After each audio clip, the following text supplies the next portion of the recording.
Hey, I'm Professor K. Thanks for joining me, and today we're going to tackle a topic that scares most people away from even thinking about it.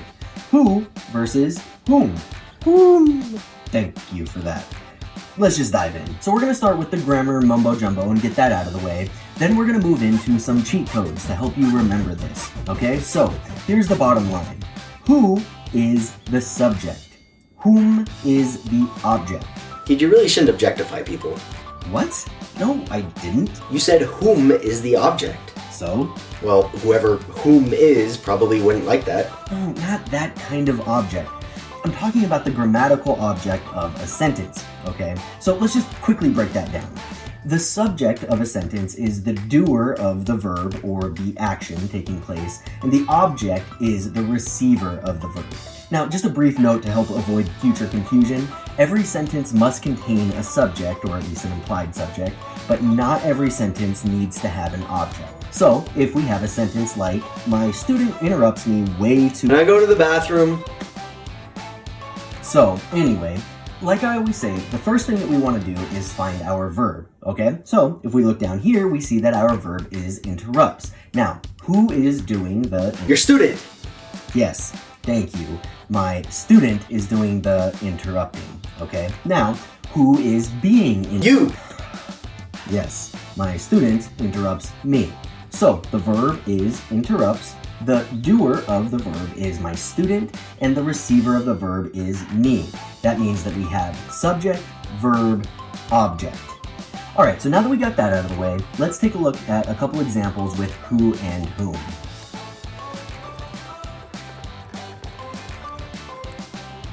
Okay, so blank took the cookies from the cookie jar. The cookies were taken by blank.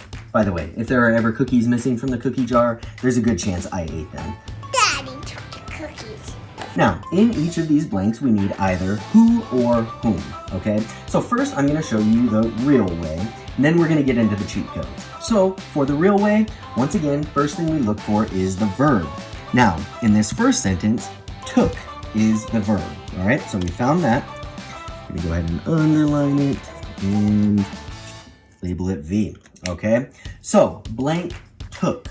Okay, so we found the verb. The next thing that we need to do is find the doer of that verb. Remember, the doer is the subject, okay? So, in this case, we are missing the doer of the verb, which means we're missing the subject.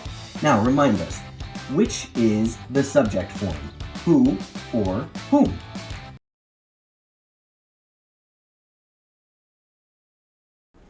Who? Okay, yes. Who is the subject? Which means, in this case, the song got it right. Who took the cookies from the cookie jar? Now, let's look at this second example. Once again, first thing we do, find the subject. Coming down here, we see taken, and I'm going to include were in there because that's our auxiliary verb or our helping verb. And we are going to label that.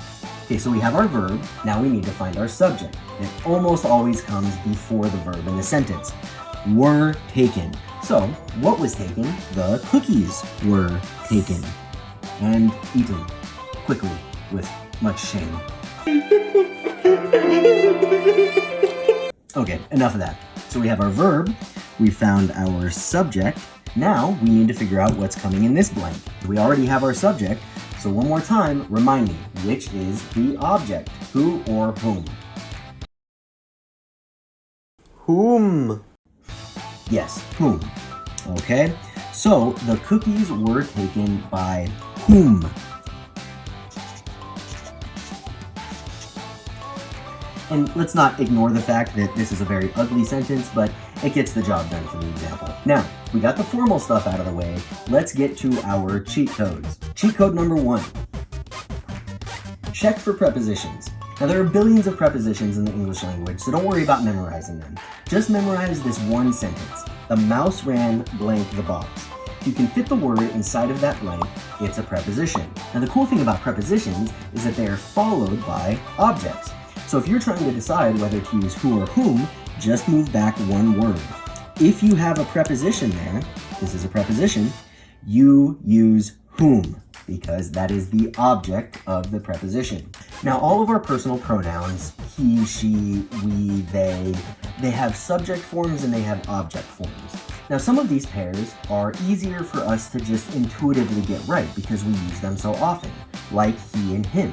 And I like to use he and him for this example because you can match up the M's. Okay, you're confused. Let's take it down to the page and you'll see what I'm talking about. So let's go back to these same examples we have here, but we are gonna start from scratch. Instead of trying to fill these blanks,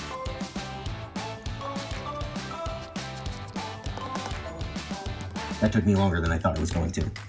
Now, this time, instead of trying to fill these blanks with either who or whom, we are gonna fill them with either he or him.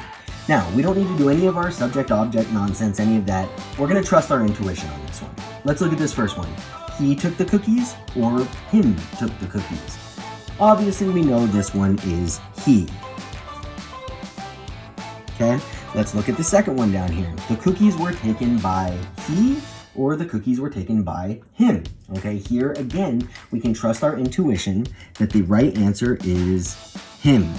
Now earlier I said I like to use he and him versus she and her or we and us or any of the other examples because of the M. We see that the object of both of these personal pronouns has that M. So if it's an M for him, it's an M for whom. And that's it, who versus whom. You can now be the Ross Geller of your own friend group and correct everybody else's grammar. Please don't do that. So I hope that you learned something, and if you did, do me a favor and hit that like button. And if you like the way that I teach and think that you might be able to learn more from me, hit the subscribe button so that you don't miss my weekly uploads. And if you're a teacher, make sure you check out my Teachers Pay Teachers link in the description.